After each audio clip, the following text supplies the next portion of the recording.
Today's scripture reading comes from the Gospel of Luke, chapter 17, verses 11 through 19. And if you'd like to follow along in your bulletins, you're welcome to do so as the text is printed in them. On the way to Jerusalem, Jesus was going through the region between Samaria and Galilee. As he entered a village, 10 lepers approached him. Keeping their distance, they called out, saying, "Jesus, Master, have mercy on us." When he saw them, he said to them, "Go and show yourselves to the priests." And as they went, they were made clean. Then one of them, when he saw that he was healed, turned back, praising God with a loud voice. He prostrated himself at Jesus' feet and thanked him. And he was a Samaritan. Then Jesus asked, "Were not 10 made clean? But the other 9, where are they?"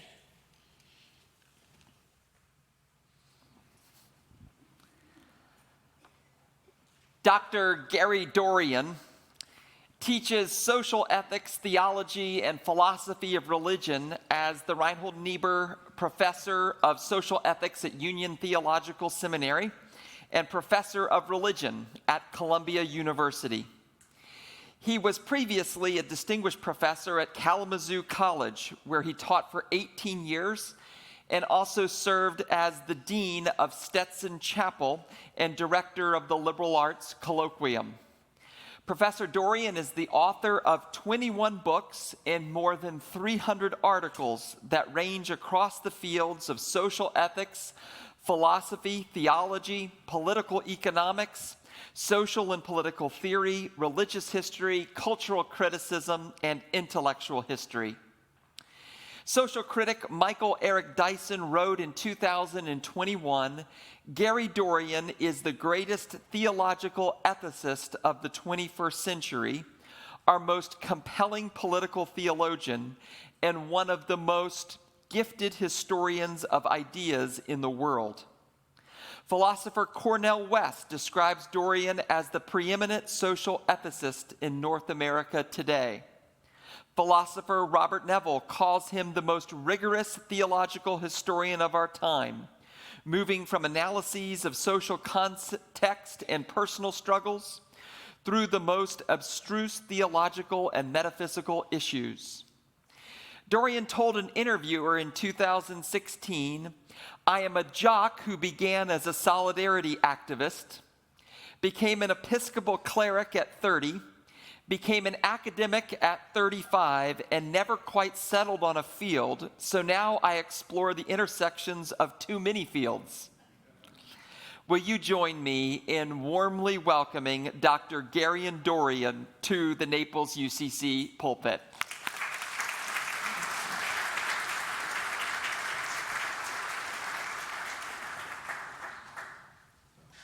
Thank you so much, Mark. It has been a great joy and honor for me to be with you this weekend and to be welcomed with such kindness and generosity by Mark, by John and Barb over there, Rich and Nancy, Candy and Bob, Roberta, Dane, and especially Angela, whom I knew 15 years ago as a student at Union Seminary. I'm just thrilled to see where she has landed. Thank you, friends. You have the gift of kindly hospitality, and it's a glorious thing to worship in a place that has such a wonderful ministry of music. The other 9, where are they? Was none of them found to return and give praise to God except this foreigner? The Gospel of Luke has 2 stories revolving around Samaritans and a barrage of stories revolving around tax collectors. And the lectionary gives them to us in splurges that run together. Both of these Samaritan stories are only in Luke. And nearly all the tax collector stories of a certain kind are also only in Luke. On Reformation Sunday, the lectionary gives us Luke's story about a Pharisee thanking God that the Pharisee is righteous and good, unlike this degenerate tax collector doing the dirty work of the empire. Later, we get Luke's story of the 10 lepers, only one of which, as we heard today, the Samaritan thanks God for healing him. And in Luke 10, we get the story of the Good Samaritan, which is so famous and sentimentalized, we usually miss the shock that's in it. The first thing to notice is that Luke is distinctly and remarkably generous to Samaritans and tax collectors. The Samaritan and tax collector stories in Luke convey his perspective on how Jesus related to the denigrated, the poor, the outcasts, and the despised. Mark has only one story about tax collectors, the calling of Levi and the dinner in his house, and he has nothing about Samaritans. Matthew mentions tax collectors quite often, acknowledging that, well, yeah, Jesus did eat with them, but Matthew conveys no sympathy whatsoever for them. In fact, Matthew has Jesus warning not to be like the heathens, the Samaritans, and the tax collectors, and don't preach to them either. John has no interest in the tax collector trope, although John has something extraordinary along this line that no other gospel writer mentions, the extraordinary story of Jesus encountering a Samaritan woman at the well. Whenever these texts come around, there is the danger of supersessionism to be named and rejected. The disastrous belief that Christianity superseded God's covenant with the Jewish people. A great deal of Protestant and Catholic theologizing over the centuries has been, frankly, explicitly supersessionist. And Luke's story about the Pharisee thanking God for being a Pharisee is the motherlode text on this theme. Christianity grew out of Second Temple Judaism and did not supersede God's covenant with the Jewish people. Everything in the teaching of Jesus came out of Hebrew faith, with the possible exception of love your enemies. But something deeply important in the moral core of Judaism and Christianity is registered in these gospel texts revolving around Samaritans and outcasts. Welcome the stranger and the outcasts. Pour yourself out for the lowly and the despised. The fact that these Samaritan stories are rare and isolated in the Christian Testament shows that they were hard to swallow. All these stories have background premises and peculiarities that the author just takes for granted. Today's story about Samaritans being capable of faithfulness and humble gratitude can sail right past you if you don't know the backstory. Elsewhere, Luke tells a more complicated story with a similar upshot, and the story in John has puzzled scholars for centuries. The scriptures of the Jewish and Christian traditions are almost never straightforwardly accommodating. Here I am, invited to Naples to give lectures on progressive theology and the black social gospel, and to preach a sermon on the side. But at worship, we grapple with texts from a far-off time and place in ancient languages. The scriptures are cryptic and multivalent, polyphonic and perplexity, layered, brimming with different kinds of meaning.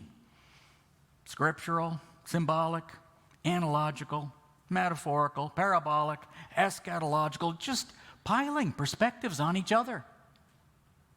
The Bible begins with two creation stories stitched together and contains occasional glosses of the Babylonian story of Marduk slaying the sea goddess. The Bible thinks nothing of conflating a pro-monarchical rendering of the story of Samuel, Saul, and David with an anti-monarchical version of the same story. It gives us a stream of texts that endorse imperial ambition and sacred violence. Another stream that is anti-imperial and justice-oriented, but still inclined to sanctify violence. And another stream that is justice-oriented and opposed to violence. It gives us stories about an anthropomorphic sky-father God, and an inscrutable God of transcendent otherness, and a God of spirit and love divine who identifies with us, dwelling with us. I don't believe there is only one right way to deal with the overflowing multiplicity of the Hebrew and Christian scriptures or the scriptures of any faith tradition. In some cases, we need to make a choice. In others, it's best to just rest with multiplicity. Religions are fallible, variable approaches to the mystery of life that transcends our understanding. To say, I don't know for sure, is not really a position in this context. Not knowing for sure from a nowhere position is the universal human condition. Religions are traditions of belief and faith and practice that help us find our way. In any faith tradition, when we attend to scriptural texts, we listen for words that open a larger world to us. At best, they free us from our bondageness to our selfishness and insularity, opening us to at least the possibility of a revelatory experience. Consider the Samaritan leper in Luke. Jesus healed him along with 9 others who are presumed in the story to be Jews. Only the Samaritan had the grateful humility to return, giving thanks, and Jesus commends him for his faith. Consider the Samaritan woman at the well. This story features the longest piece of dialogue in the entire Christian Testament. It makes odd twists and turns. Jesus asks the woman for a drink from the well. She is stunned because Jews don't speak to Samaritans. He engages her in a rambling conversation about husbands and water that you drink and living water that saves you. The words just pile up. But only after Jesus and the woman have negotiated the hard, cold silence of an awkward encounter between a Samaritan woman and a Jewish man. Between Samaritan women and Jewish men, there was a wall of silence built brick by brick through centuries of prejudice, resentment, rival stories, and mutual epithets. The Jews claimed the Samaritans were descendants of the colonists, whom the king of Assyria, Shalmaneser, brought from Babylon and other lands after he conquered Samaria in 722 BCE and deported the native population. They were not real Jews. Religiously, they were heathens with a thin veneer of Yahwism. And their claim to Jewish belief was offensive, accepting only the 5 books of Moses. The Samaritans said no. They were the descendants of the tribes of Ephraim and Manasseh. The deportation of 722 was not total or final. They were true followers of the Lord, and Ezra and Nehemiah were wrong to rebuild the temple in Jerusalem. The Jews destroyed the Samaritan temple, feeling totally justified. And the Samaritans desecrated the Jewish temple at Passover with human bones, parading their contempt. Through this wall of hatred and contempt, no word was allowed to pass in Samaria. The wall came down when Jesus asked the Samaritan woman for a drink of water. It's the only straightforward piece of this entire story, and it's the most disruptive. A quiet word defying an entrenched enmity.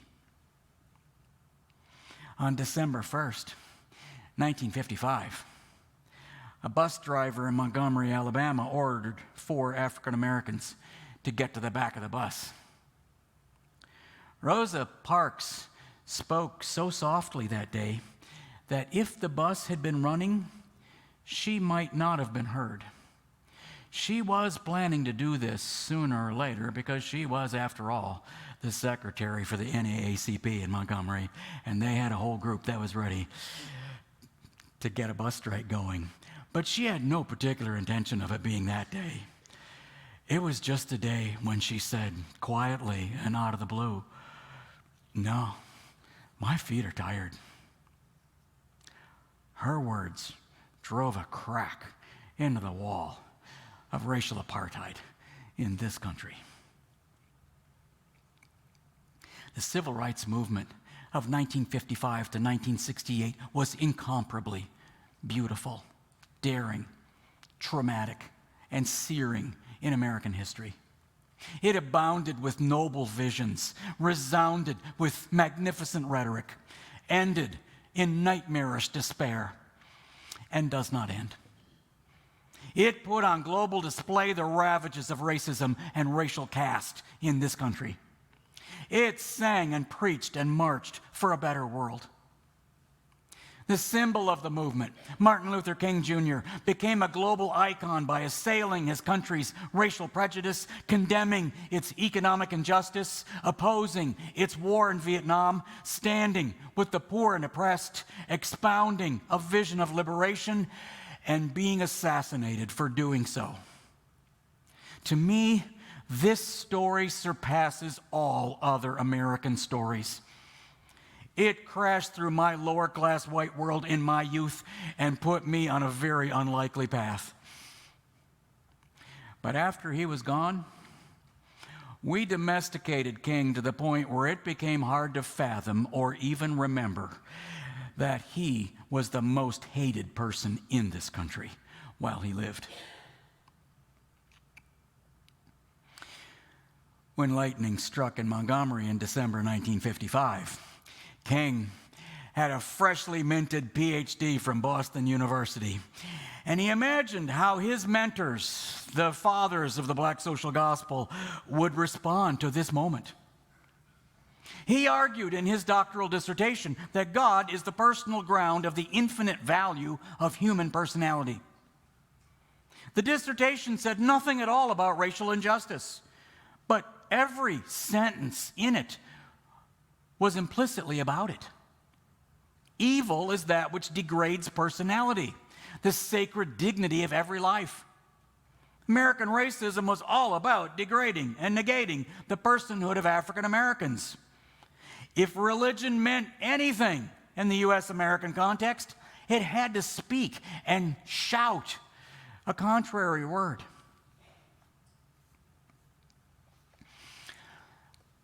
I teach at a seminary that is moving into an interfaith identity and at a university that is strenuously secular and no theological word is allowed. My students are a varied group generationally, being graduate students, but many of them were in grade school when President Obama was president. Obama was careful, supremely gifted, and very soon frustrated. Many of today's students grew up in what some of us thought was going to be called the age of Obama. Well, that didn't quite happen. Obama was a pretty good president who could have been better, but all of that became secondary to the pathos of his presidency. He sowed a ferocious, titanic backlash merely by living in the White House and doing his job. Every day that he served, he made this nation look better than it was, something that others keenly grasped. Well, putting it differently, there has never been a breakthrough for racial justice in this country that did not set off a bigger backlash than whatever it reacted against. The age of Obama turned out to be no different.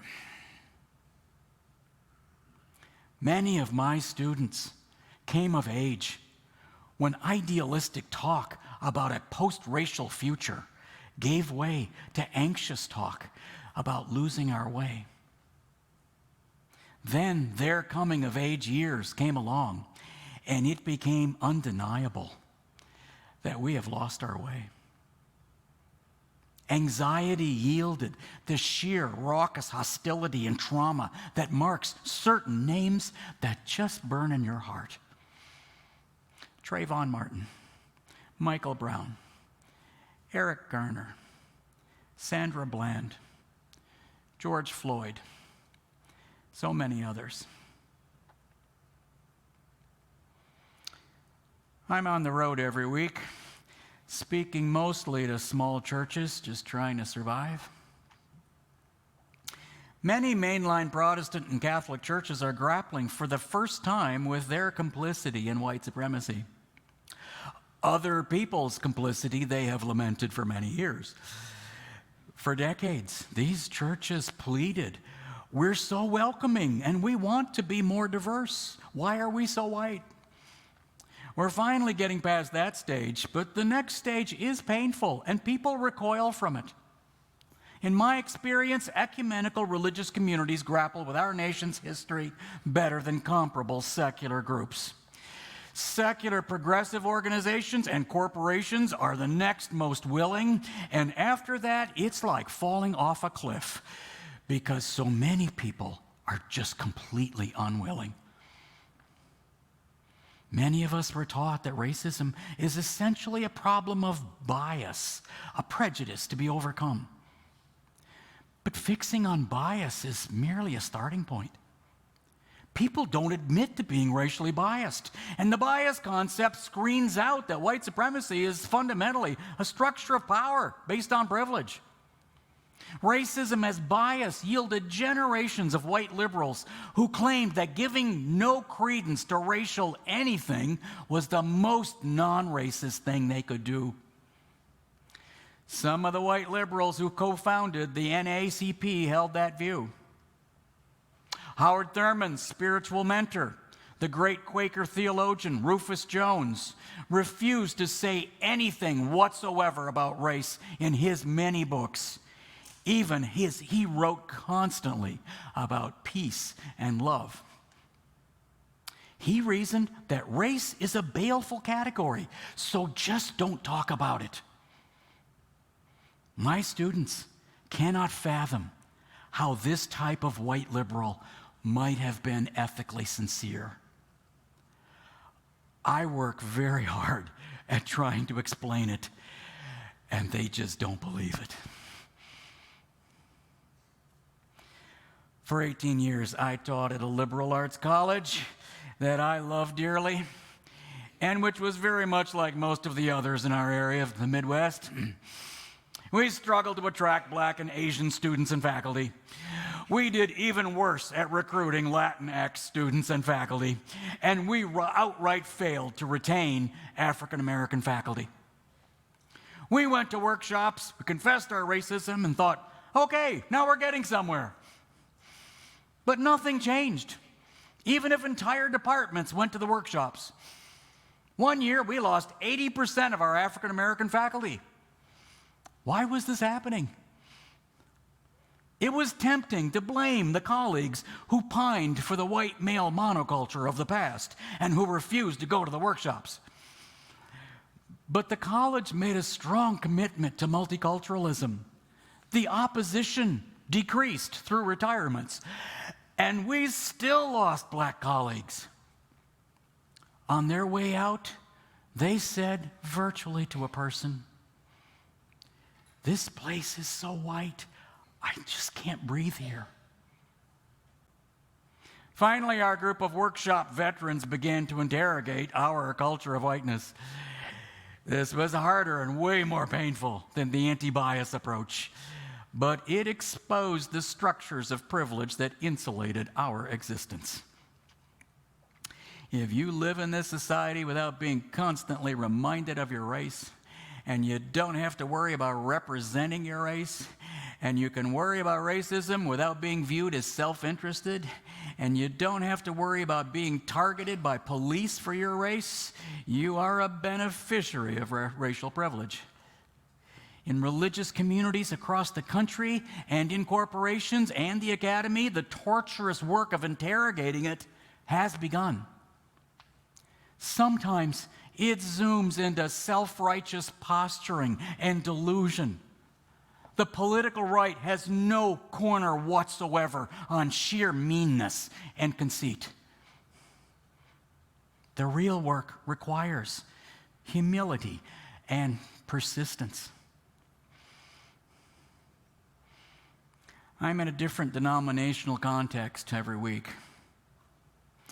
Whenever I find myself in a UCC congregation, I do take a breath at being among friends. And I give thanks for the work that Tracy Blackman does in this denomination. She spoke to the moment in Ferguson in 2014 when Michael Brown was cut down.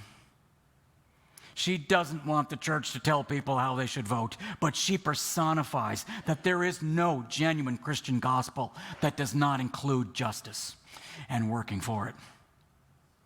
In the face of a howling backlash against teaching about black history, she says it is the not seeing and not knowing that make white privilege invisible to white people. Quote, "If we remain silent at a time such as this, deliverance will arise from some other place.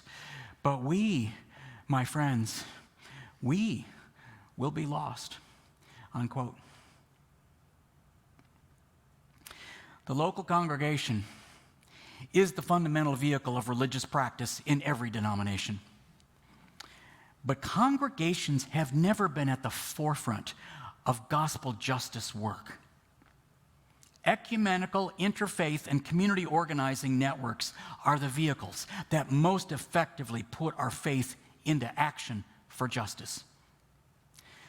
The Saul Alinsky form of organizing focuses on interests and building power in local communities, and the not-so-Alinsky forms focus on applying shared spiritual values to communities. In both cases, we find our issues and get our bearings by listening to vulnerable and hurting people. Interfaith organizing is big on faithfulness and just sheer hanging in there. It's stubborn in holding out for face-to-face meetings and giving voice to grievances. It's inherently limited. It has trouble scaling up, and it burns people out. But community organizing builds personal relationships across racial, ethnic, religious, and class lines. It empowers marginalized communities, and it does these things better than any kind of activism that I've ever been part of. It is designed to overcome what otherwise happens in our institutions, where an entrenched ethos militates against anything stronger than just weak gestures toward diversity. We are heading into and are already in an eco-apocalypse in which the conflict between grabbing what you can and sharing social goods will define every policy debate on the menu. Everything is at stake and in question concerning whether we as a society are capable of caring for each other and the planet. Jesus did not talk about the things that we talk about in my field, social ethics. He didn't talk about problems of proximate means and ends, theories of justice, intersectional criticism, calculated consequences, decolonial criticism, or defending structures of justice. The gospel has no theory of politics or economics. But the teaching of Jesus impels us into the struggle for a just and peaceable world and holds us there, whether or not we succeed. To love God above all things and your neighbor as yourself is not merely the content of an impossible ethical ideal. It is the motive force of the struggle for the flourishing of all human life and creation.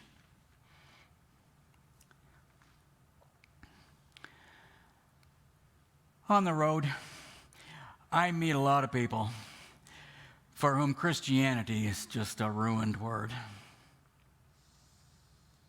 They ask me nicely, or with puzzlement, or fairly often with hostility, why I am a Christian.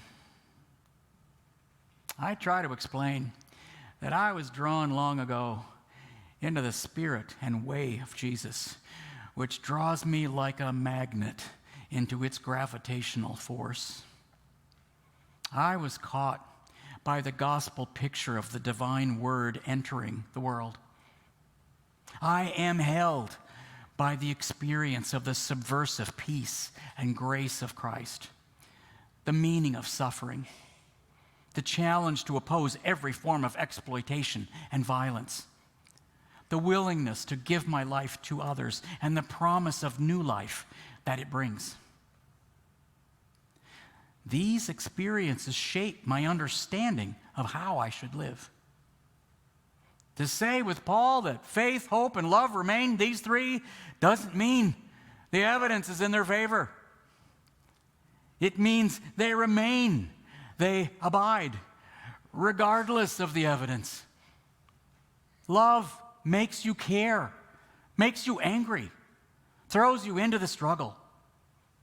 Hope keeps you in the struggle, gives you courage, helps you face another day. Faith is trust and commitment. I need all the faith, hope, and love I can get, and I cannot get any of it on my own. Only through the ties of faith and love with others that grace my life do I have any capacity at all for hope. The words are from 2 Peter. God's divine power has granted to us all things that pertain to life and goodness, that through these we may overcome the violence that is in the world and become partakers of the divine nature. Amen.